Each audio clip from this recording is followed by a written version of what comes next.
Esta profecía es la palabra del Señor, la cual caerá sobre la tierra de Hadrac y sobre Damasco.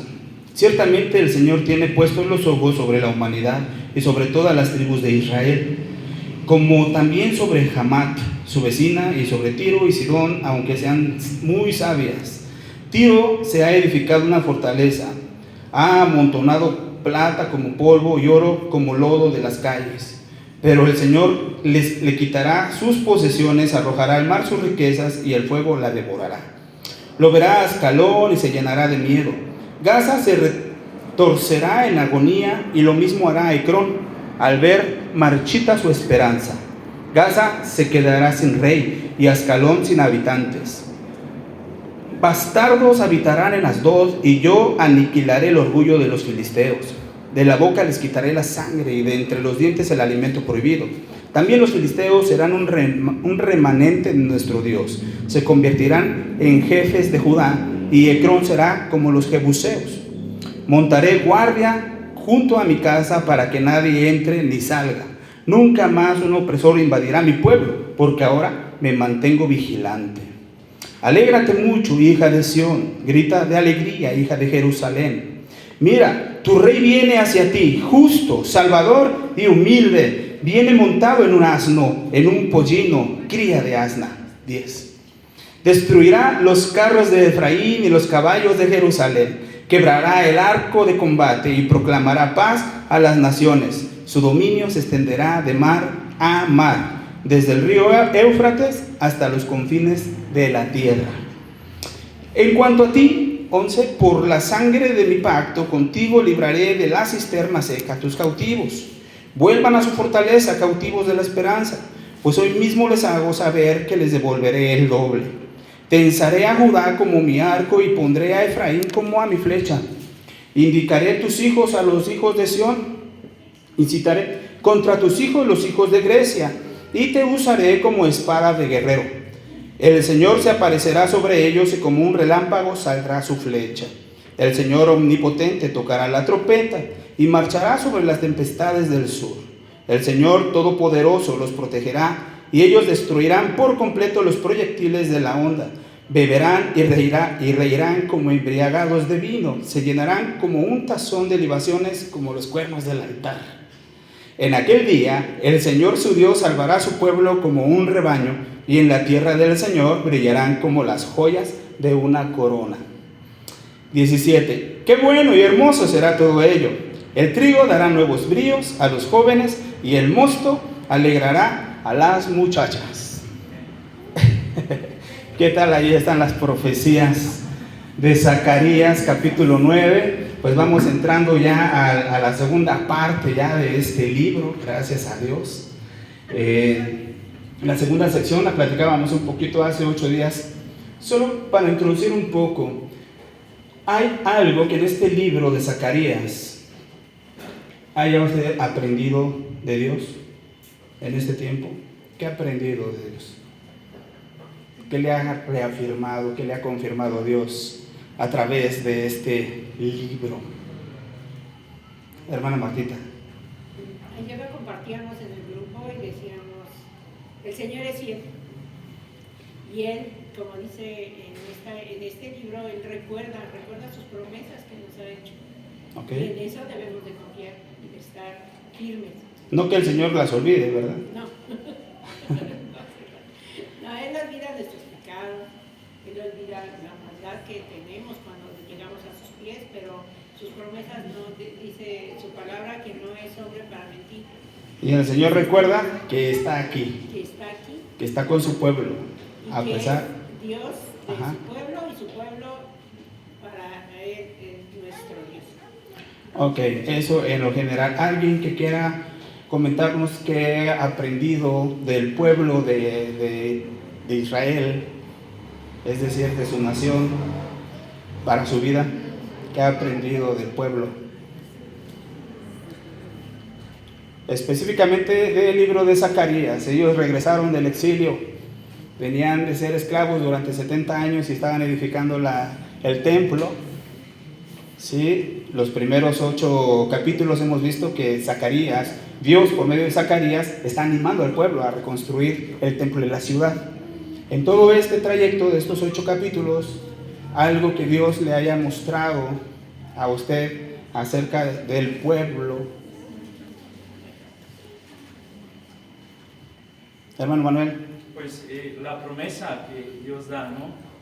Donde vemos su iniciativa, pero también nos dice algo, nos dice, vuélvete a Jehová, dice, y yo me volveré a vosotros, ¿no? A mí me gusta mucho esa parte, que también nos lleva a tomar una decisión. Podemos ver que en este tiempo pudo haber un cambio. Entonces, después de haber experimentado el castigo o la disciplina que Dios le dio a su pueblo por consecuencia del pecado, ha habido un cambio en no cometer los errores, ¿no? Quizás hasta este tiempo, ¿sí? Durante, ¿qué más podríamos rescatar? Uno más del pueblo hacia Dios. Que usted en lo particular, en el estudio de Zacarías, allá en su grupo, que digan, wow, este mensaje o esta palabra, Dios ha hablado a mi vida. Cuando le habla a Josué, ¿no? Al sumo sacerdote, ¿qué le dice? Cambia las vestimentas y todo eso. Ok, cuando es revestido. Ok, Pues habla de nuestra vida, ¿no? le quita sus vestimentas sucias y le pone unas vestiduras nuevas. ¿Cómo lo podemos traducir a la vida? Nuestra vida, cuando éramos del pecado y ahora que estamos ya en la palabra de Dios, pues estamos siendo revestidos por la palabra de Dios, por todo lo que nos ha dado. Revestirnos o vestirnos de Jesucristo, ¿no? Ahora es, ok. Bueno, pues vamos a dejar aquí este tiempo de palabra, de preguntas, y vamos a entrar a nuestro estudio de esta noche. Pues vamos hacia Zacarías. Ahí recuerden que es uno de los libros o de los profetas con más contenido mesiánico, por eso ahí estamos. Mira, hoy vamos a ver lo de la entrada triunfal, acerca de su muerte, en su crucifixión, pero también ¿qué ven hasta el fondo? Allá dorado. La Nueva Jerusalén, ¿sí? La eternidad, el reino milenial, todo esto, ¿no? Que nos deja ver también a través de las profecías. Capítulo 9, pues vamos a ver algunas características especiales rápidamente. Miren, estos capítulos del 9 al 14, que ya son los finales, pues es considerada como la segunda sección de este libro, ¿sí? Hay algunas personas que critican con alguna manera de destruir lo que la Biblia dice, que en algún momento pudiéramos llegar a encontrarnos en el libro de Zacarías. Si no se los digo, no lo leemos, no lo estudiamos, ni siquiera lo conocemos. Pero ellos dicen o creen que es un escrito del 9 al 14 por un autor diferente. Recuerden que había muchos Zacarías y se lo atribuyen a un autor diferente, a otro Zacarías. Algunos le llaman el deutero Zacarías, ¿no? Entonces, esto es nada más como una característica que nosotros tenemos que tener o saber, porque nosotros creemos, ¿sí?, que la Biblia ha sido inspirada por el Espíritu Santo y que ha sido bien revisada, y que estos libros, estos versículos, sí, han sido escritos por Zacarías. El argumento básico es que la evidencia interna indica un cambio de circunstancias. Recuerden cómo venía platicando acerca de las visiones, dando ánimo al pueblo para la reconstrucción, pero que no son propias en el tiempo de Zacarías, lo que vamos a ver a partir de hoy, y que además el estilo es diferente al de los primeros 8 capítulos. Sí cambia, pero ha sido escrito porque también algunos eruditos enseñan que la primera etapa, cuando Zacarías fue joven, ¿sí?, y esta segunda etapa es ya después de algunos años, al final de su ministerio, ¿sí? Entonces ahí ya tiene sentido, ¿no? También otra característica es que los temas tratados en ambas secciones son diferentes. La primera sección pues se inclina más por dar ánimo a la reconstrucción del templo. ¿Se acuerdan? Constantemente estar dando ánimo, palabras de ánimo constantemente, hasta el capítulo anterior, sí, en el capítulo 8, ¿sí? Y en este tiempo pues se cree que la nación estaba estable, ¿sí? Y la segunda diferencia es que el profeta retoma su ministerio para despertar el deseo, fíjense aquí, en el pueblo de un acercamiento a Dios, con lo que comienza el libro, haciendo un énfasis grande en el mensaje mesiánico y espiritual. Probablemente fueron escritos mucho tiempo después de los primeros 8. Sí, ahí sí ya no hay una tendencia, se cree que maduró, su manera de escribir fue diferente, pero vaya, nosotros, ¿qué es lo que creemos? Que han sido escritos por Zacarías. Así está, pues en algún momento dado nos vamos a encontrar con alguien, pero la Biblia la escribieron los hombres, y a ver qué me dices aquí. En Zacarías hay personas que estudian y que tratan de declinar lo que la Biblia dice. Los capítulos 1 al 8 tratan de Israel cuando estaba bajo el dominio medo-persa, ¿recuerdan? Sí, que fueron conquistados, los persas conquistaron a Babilonia. Sí, y fue cuando dieron libertad, el decreto por medio de Ciro a regresar a Jerusalén. Y los capítulos 9 y 10 cuando fue gobernado por Grecia. ¿Sí? ¿Se acuerdan de estos imperios que vimos en Daniel? Es el imperio babilónico. Luego, ¿qué imperio continuó? El medo-persa. Luego, ¿quién conquistó a los medos? ¿Por medio de quién? Los griegos, Grecia. ¿Por medio de quién? ¿Cómo se llamaba su general? Alejandro Magno, muy bien. Y bueno, ahí están. Y los capítulos 12 y 14 tratan ya de los últimos días de la historia natural del pueblo de Dios. Estamos hablando ya al final de los tiempos. Bien, ahí ya estamos ubicados. Bien. Bueno, les traje hoy, vamos a sumergirnos, porque es importante también que nosotros nos ubiquemos no solamente en el tiempo de la historia, sino también en la geografía. ¿Sí? ¿Cuántos aquí saben dónde está Israel? ¿Dónde se encuentra la nación de Israel? ¿A dónde está Babilonia? ¿Al norte o al sur? Los persas, ¿qué nación es la que ahora es Babilonia? ¿Cuál país es Babilonia hoy? ¿Quién? Irak. Bien, hermano. ¿Y quién es los persas? ¿Quién es Persia ahora?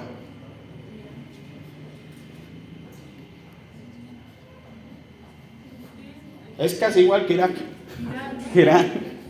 Irán, muy bien. Bueno, el pueblo de Israel siempre fue víctima de agresiones que provenían casi de los 4 puntos cardinales. Todo eso lo hemos visto en los últimos 2 capítulos, ¿verdad? Cuando habla del norte, del sur, del este, del oeste, habla de todo el mundo. Entonces, la nación de Israel, el pueblo de Dios, por muchos años ha sido víctima, ¿sí? Por las naciones vecinas. Todos lo quieren, pero conquistar o desaparecer, ¿no?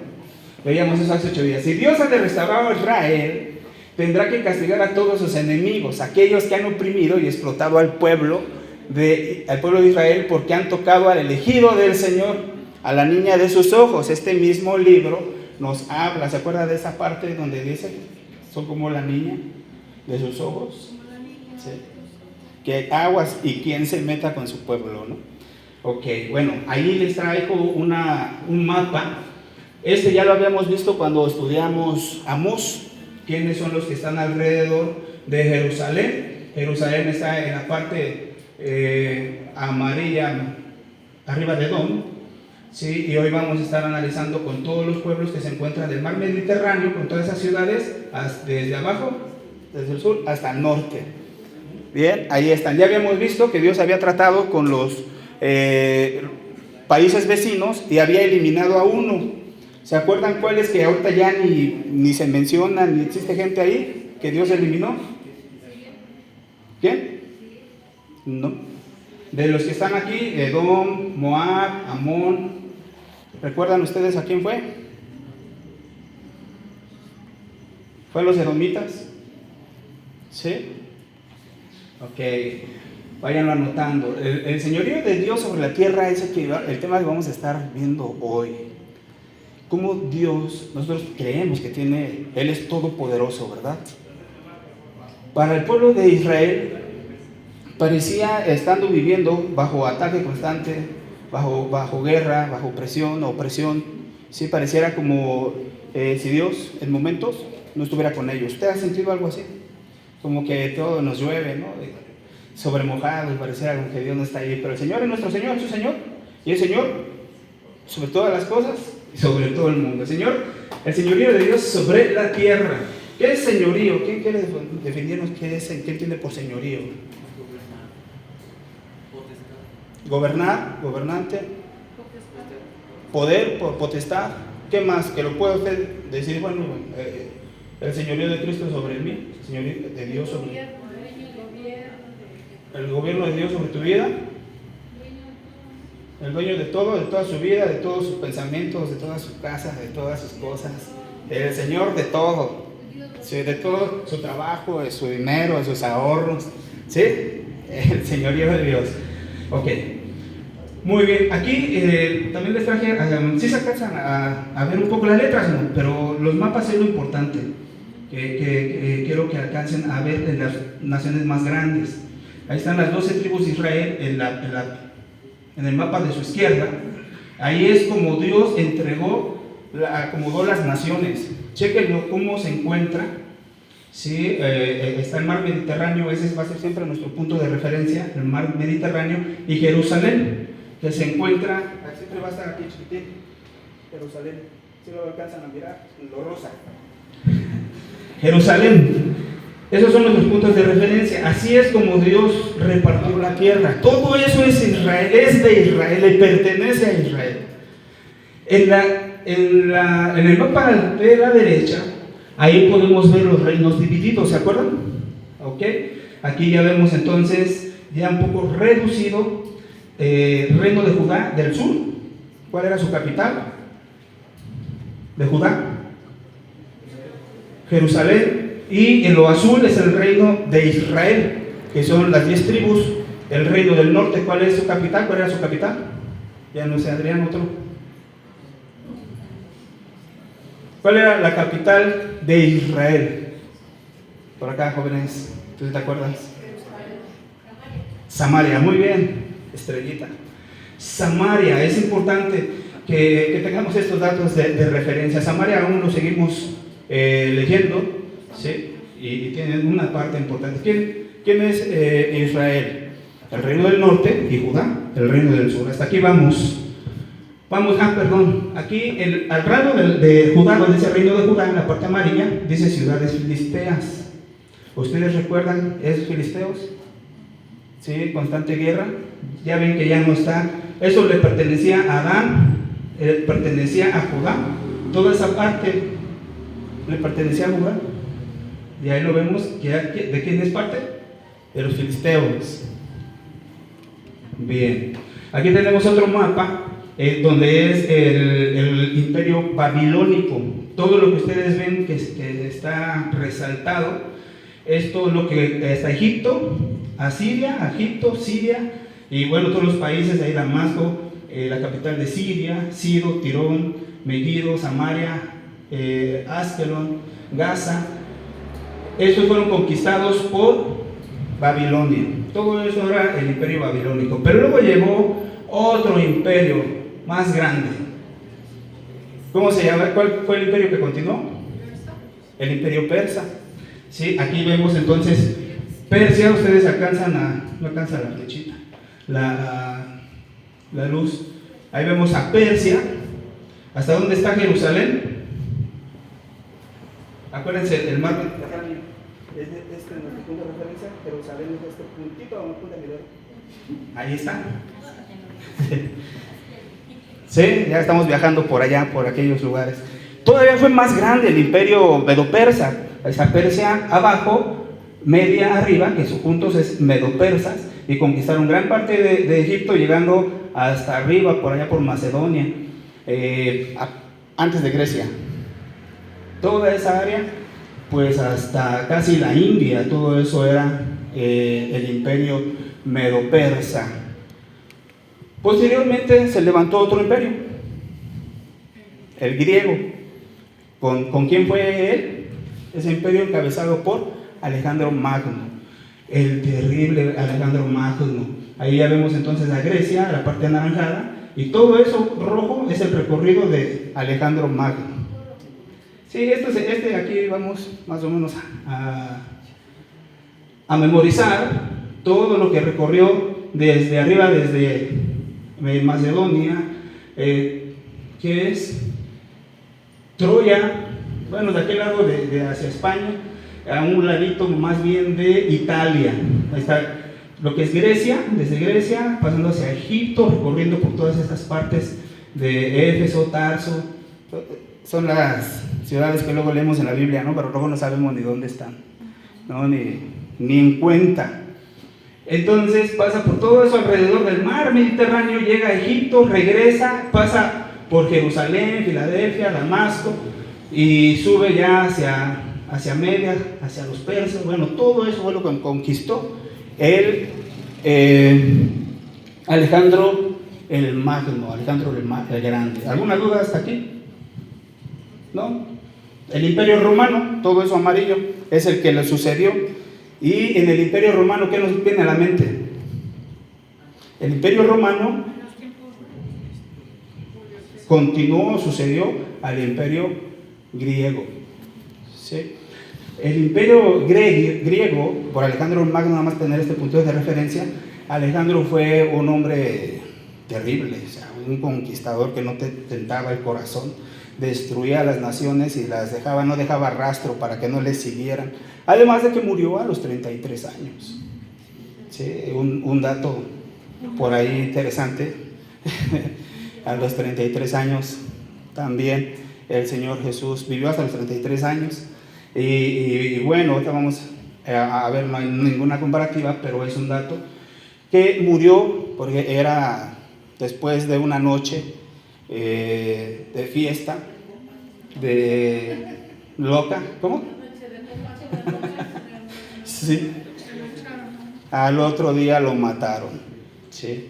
Bueno, ahí están entonces los imperios, eso lo vamos a ir viendo. ¿Por qué hablamos acerca de esto hoy?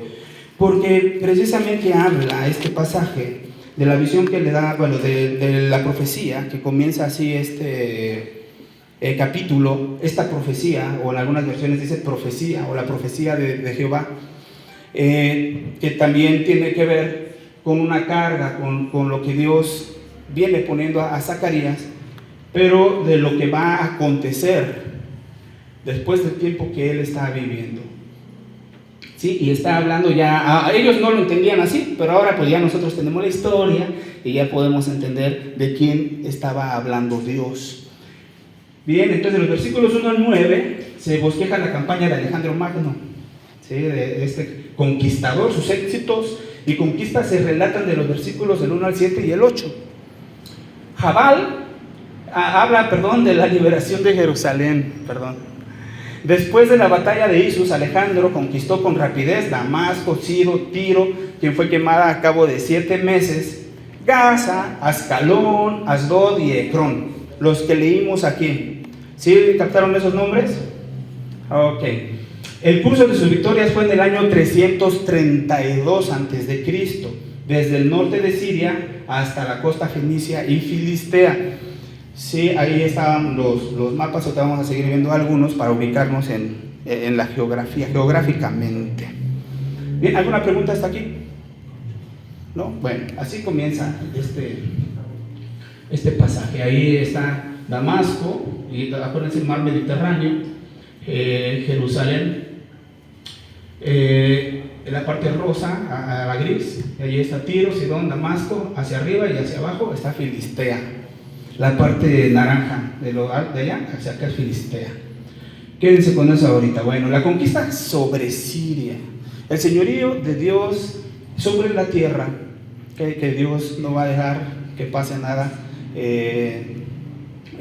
sin Él tomar cartas en el asunto. Dice la conquista sobre Siria. El título, la profecía de la palabra Jehová, no es común, se encuentra solo en este pasaje, en 12.1 y en Malaquías 1.1. No lo vemos así como la profecía, ¿no? Así comienza, es algo particular de Zacarías y Malaquías. También como se traduce como carga oráculos, ya lo hemos visto. En primer lugar, Zacarías profetizó contra la tierra de Adrac. ¿Sí la leímos ahí en el versículo 1? ¿Sí?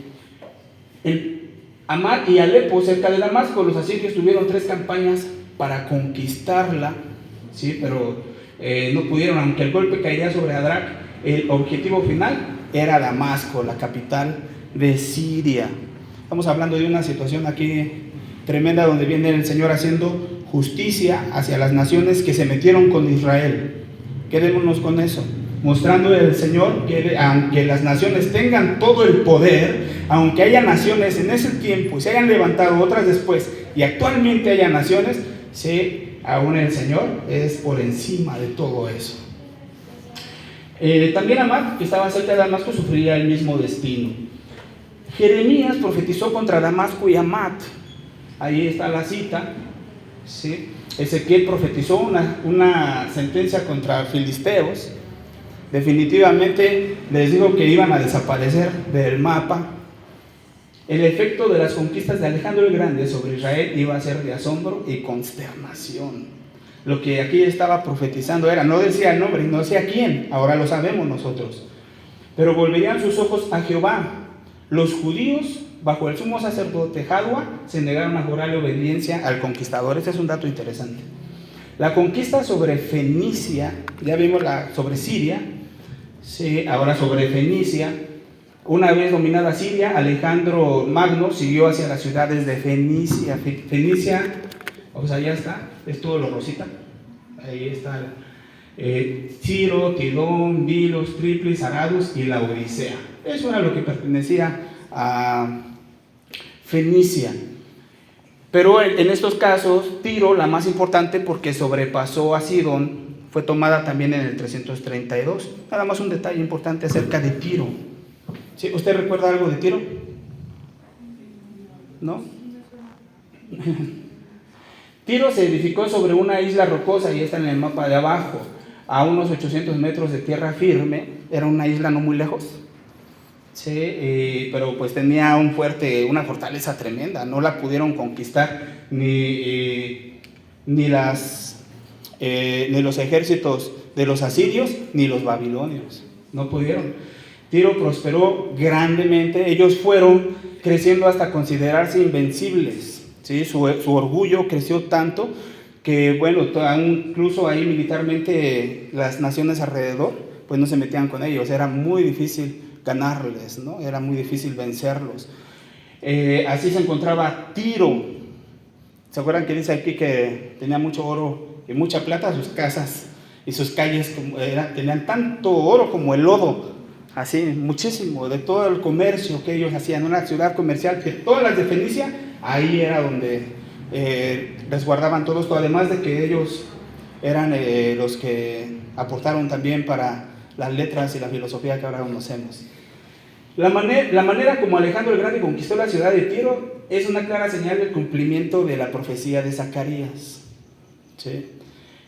Fíjense que eran 800 metros. Y lo que hizo Alejandro con las ruinas, con los escombros de las ruinas de la ciudad vieja de Tiro, en tierra firme, fue rellenando el mar, haciendo un paso para llegar hasta donde estaba la isla, la ciudad fortificada.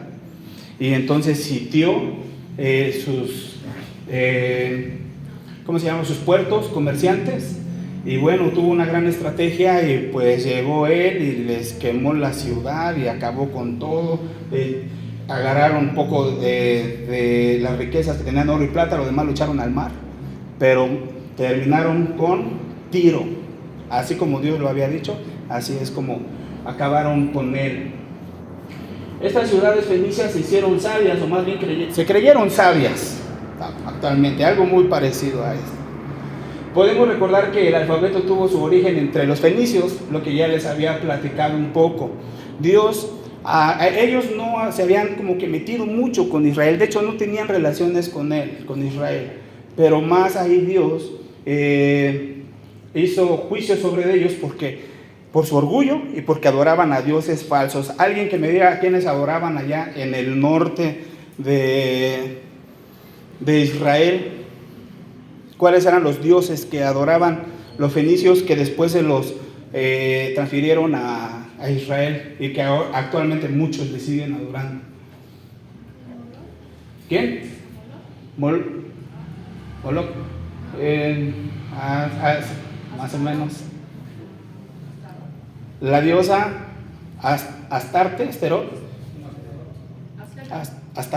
la diosa Astarot, y Baal, recuerden ayer, esos eran los dioses que ellos adoraban. A Tiro ningún imperio le había podido conquistar. 5 años estuvo el imperio asirio sitiándolo y no lo pudieron. Babilonia 13 años y no tuvieron éxito.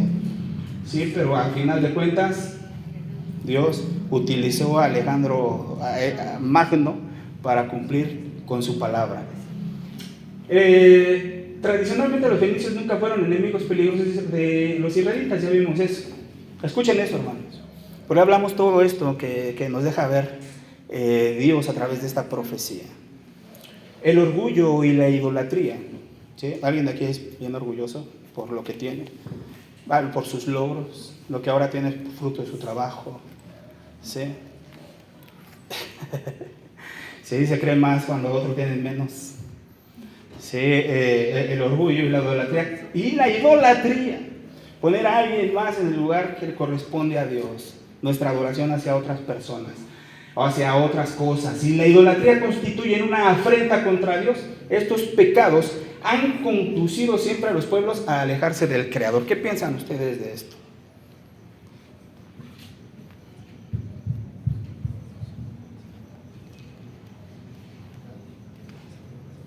Definitivamente, lo hemos visto. Sí. Entonces el orgullo y la idolatría, tener mucho cuidado con esto. La conquista de los filisteos, solamente lo vamos a pasar rápidamente. Ahí está el mar Mediterráneo y ahí están las ciudades que ahorita leímos en el pasaje. Asdod, Gaza, Ashkelon. ¿Les suena el nombre Ashkelon actualmente? Mucho en las noticias. No las ve las noticias para no sentir feo. Ashkelon, ahí habla que está Gaza. ¿Le suena el nombre de Gaza? ¿Qué es? Ok, donde está la guerra ahorita. Ok. Luego está Ashkelon, que pertenecía a Filistea, y Asdod, que pertenecía a Filistea, Ecrón, hacia a un lado, y Gat. Ahí está lo que era Filistea, pero Dios dijo que los iba a eliminar. Entonces la conquista filistea de las 5 ciudades se omite Gat y de la mención que ahorita leímos, porque se encontraba más al interior y no en la ruta directa del ejército. A lo que quiero llegar aquí con todo esto también es ver cómo Dios, en la promesa de aún que está pasando esta situación, en la ocasión pasada con Babilonia, Dios utilizó a un imperio para castigar, para disciplinar a su pueblo. ¿Cuál imperio fue?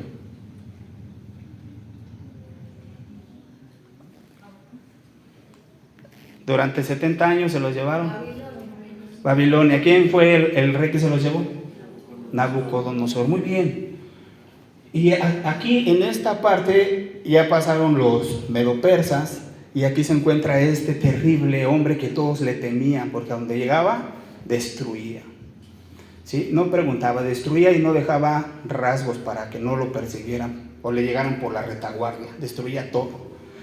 Pero aquí hay algo interesante. Ascalón perdió su población, estamos hablando de las ciudades de Gaza, y Gaza fue conquistada al cabo de un sitio que duró varios meses. Ecrón, la más cercana a Tiro, lograría resistir, pero Ecrón confiaba en Tiro, pero al verlo destruido, pues se le fueron sus esperanzas. ¿Usted ha confiado ha confiado en alguien que cuando lo ve derrotado, ¿sí?, se le van sus esperanzas y dice, ya hasta aquí llegamos? ¿Qué sería eso, su trabajo? ¿Qué más? ¿La salud? Cuando no confía uno en Dios, ¿en dónde pone usted su confianza? ¿Qué es lo que le hace a usted caer y ya no quiere nada con Dios? Ya no quiere nada con servicio, ya no quiere nada. ¿Hay algo? ¿Ya lo pensó? Aquí hay que decirlo nada más para que lo tengan. Pues ahí está. Vamos a adelantarnos un poquito. Zacarías predice la conversión de los filisteos a Jehová, ahí en el versículo 8 que leímos, ¿sí? En el 7 más bien habla que también los filisteos serán un remanente de nuestro Dios. Habla que va a haber una conversión de los filisteos y serán un remanente para Dios. Las abominaciones que hacían estos eran sacrificios a los ídolos que ellos tenían. Eso Dios lo aborrecía. Pero una vez que fueron purificados, o que van a ser purificados de sus prácticas idolatras, serán incorporados a la comunidad judía. Aquí habla acerca de esto. Ustedes sabían que después de este acontecimiento, que llegó Grecia, el conquistador, Alejandro el Griego, y conquistó estas ciudades de Filistea, jamás se volvió a nombrar Filistea o a los filisteos. Hasta ahí llegó, cumpliéndose la profecía de Zacarías. ¿Sí? Ahora tenemos solamente una parte, actualmente se llama Franja de Gaza, ¿sí? En donde, ¿se acuerdan que eso a quién le pertenecía cuando les repartieron las tierras de acuerdo a las imágenes? A Israel, era Judá. ¿Sí? Entonces ahí hay un asunto de las tierras. Lo que ahora es Cisjordania, ¿sí? También le pertenece a Israel.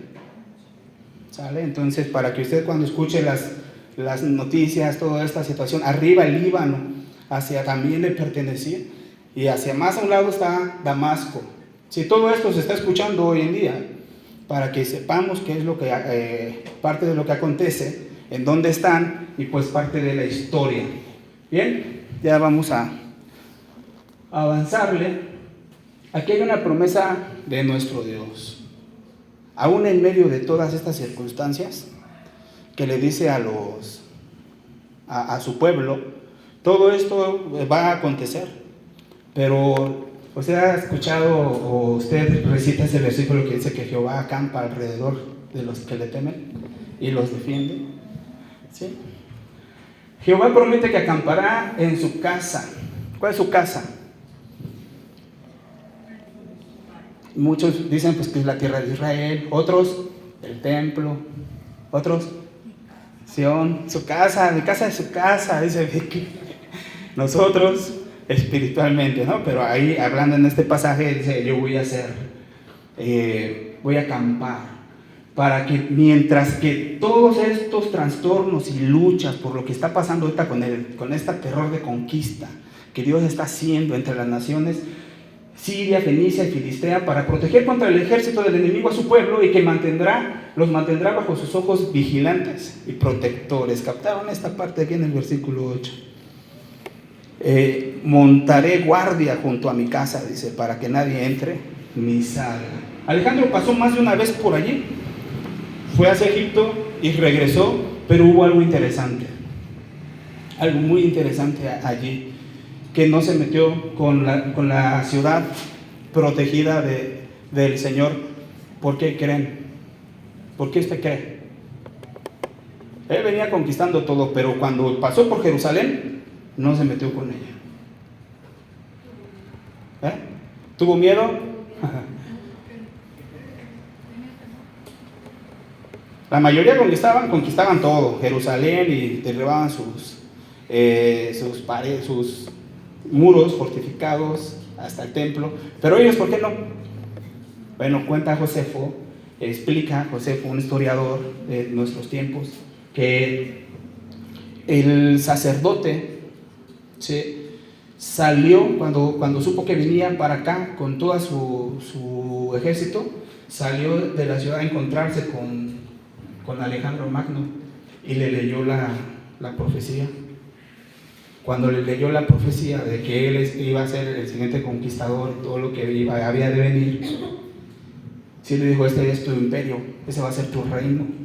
¿Sí? Entonces él se detuvo ahí, pero adoró a Dios y ganó el favor para los israelitas, para los judíos. Aún Dios puede hacer eso, que por una parte, por Babilonia, es de castigo, pero también de los no judíos, ¿cómo se llaman? De los países pecadores, sí, pero también por otro lado, también por medio de ellos Dios provee y da favor a su pueblo, aún también por medio de ellos, en su soberanía. Bueno, pues esta ciudad también habla hacia el futuro lejano. ¿Alguna pregunta, hermanos, tienen ustedes hasta aquí? No. Bueno, vamos a dar unos datos en estos últimos minutos acerca de la entrada triunfal. ¿Duda? ¿Pregunta? ¿Comentario? ¿No?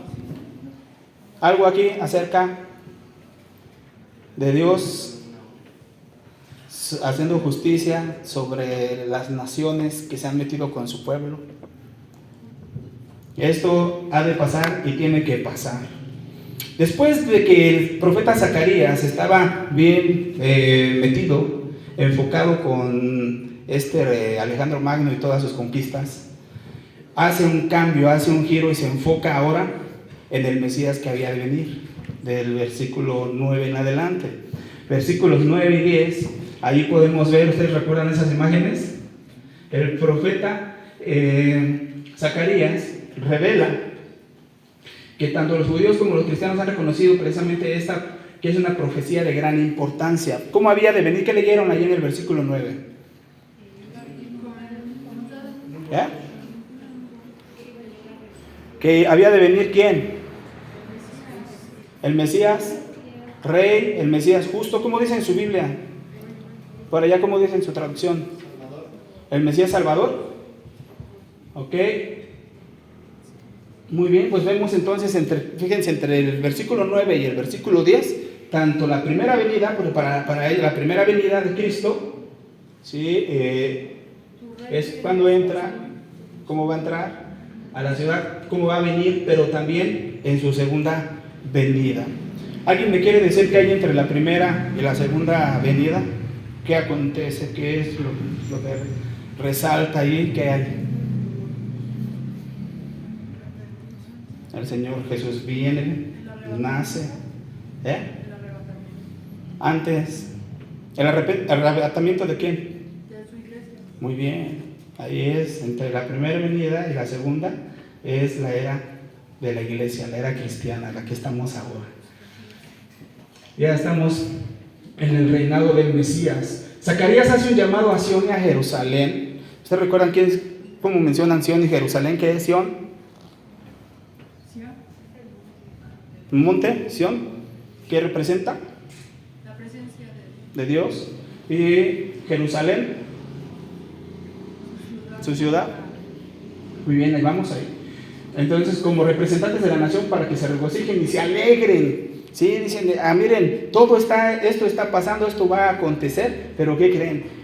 Anímense, alégrense, porque va a venir su Redentor, va a venir su Mesías. Aún en medio de todo esto, Él ha de venir como rey, ¿sí? Un rey. Vamos a ver aquí unas paradojas, ¿sí? Este rey Mesías tendrá la característica de ser justo y victorioso. En otra versión se traduce como justo y salvador, lo que veíamos hace ratito.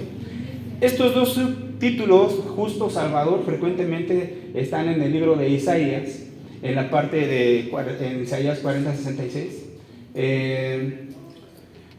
Nuestra salvación es el fruto de la justicia de Dios, y que Dios, por su justicia, procura nuestra salvación. Su obra perfecta se deriva de su perfecta persona y propósito. Aquí está el reinado del Mesías. Miren, ¿por qué preguntamos cómo este cambio drástico, no? Por una parte, dicen los estudiosos, Alejandro vino para aplastar y destruir. El Mesías justo viene para salvar y redimir.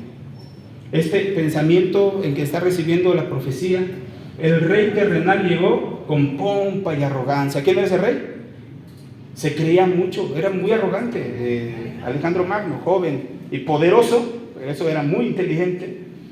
Y por el otro lado vemos al rey del universo, que llegó montado en un pollino, hijo o cría de una asna. En el versículo 9, bueno, ya vimos esta parte de la iglesia, de la primera venida hacia la segunda venida, es este tiempo de la gracia, el tiempo de la iglesia, ¿sí? Hasta el arrebatamiento. Sí, eso luego lo vamos a estar viendo. Posteriormente viene, después de que el Señor, del arrebatamiento y el Señor desciende, ¿qué sigue? Para los premilenialistas, el milenio. Acuérdense que todas estas profecías que estamos viendo en Zacarías tienen que ver con la instalación del reino de Dios aquí en la tierra. ¿Y cuándo va a ser eso? ¿Cuándo? En la segunda venida, cuando el Señor gobierne, reine aquí en Jerusalén, aquí en la tierra. El Señor ya reina hoy en estos días aquí en la tierra. ¿Cómo quedamos hace 8 días? ¿Por qué no, Víctor? No es un reino físico, ¿verdad? Es un reino. Y para cuando Él venga en la segunda venida va a ser un reino físico y espiritual. Ok, bien, ahí ya estamos. Muy bien, ya estamos para terminar. El asno, fíjense que decimos que es la parte de presentarlo humilde, porque Zacarías también lo presentó humilde, ¿no? Este rey del universo en un pollino, pero vemos hacia la entrada triunfal con palmas, entrando a Jerusalén. El asno no era un animal despreciable, lo utilizaban los príncipes y los montaban en los tiempos de paz. Es cuando llegaban, ¿sí? Eso tenía el mensaje: cuando llegaba un rey, un príncipe a una ciudad, venía en son de paz. ¿Cómo fue su primera venida del Señor entonces cuando entra a Jerusalén? Un pollino, como un rey nado de paz, ¿sí? Pues bueno, el caballo pues era montura propia del que va a la guerra y entra triunfante, ¿no? ¿Y cómo va a venir el Señor en su segunda venida? En un caballo blanco. ¿Que a dónde va? A la guerra. Va a entrar triunfante. Ok, pues vamos a quedar hasta aquí. Solamente quiero decirles que está interesante. Me hubiera gustado más ahondar acerca de esta visión de la entrada triunfal, porque es una profecía que Dios le dio a Zacarías 500 años antes de que se cumpliera, ¿sí? Que se cumplió en los tiempos del Señor Jesús. Así entró. Y ustedes lo pueden ver en el Evangelio de Mateo. Él entró como rey. ¿Cuáles son los oficios del Señor? Como rey entró ese día, ¿sí? Entró ese día de palmas, de ramos le llaman, ¿sí? Como rey, ¿sí? En paz, en son de paz. Pero al otro día, ¿qué sucedió? No estuvo un día, sino 3 días, que al siguiente día entró al templo. ¿Y qué pasó ahí? Sacó a todos, ¿no? Volteó las mesas de los cambios, y se molestó y sacó eso, limpió el templo. Entonces es la señal de su oficio como sumo sacerdote.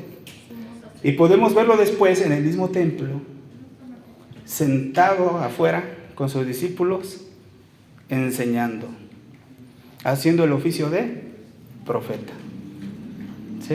Rey, sumo sacerdote y profeta. Si ustedes no se acuerdan, ahí tenemos una predicación de la entrada triunfal en YouTube, en Facebook, por Pastor Alfredo. Búsquenla ahí en las redes y conozcan un poco más acerca de este gran evento profetizado por Zacarías. Vamos a dejarlo hasta aquí, hermanos. Que Dios los bendiga. Vamos a orar. Padre, te damos muchas gracias, Dios, por esta oportunidad que nos da, Señor, de estudiar tu palabra. Gracias porque realmente, Señor, hay mucha información.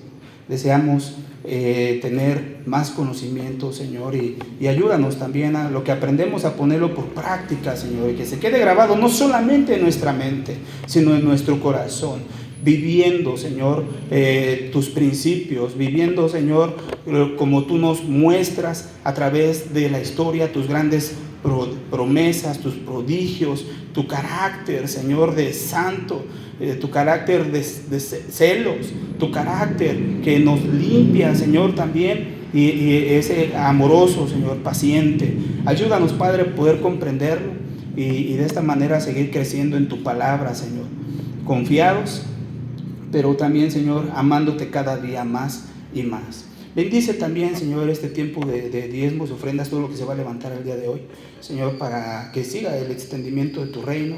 Bendice a los tesoreros y a quienes ofrendan y diezman, Señor.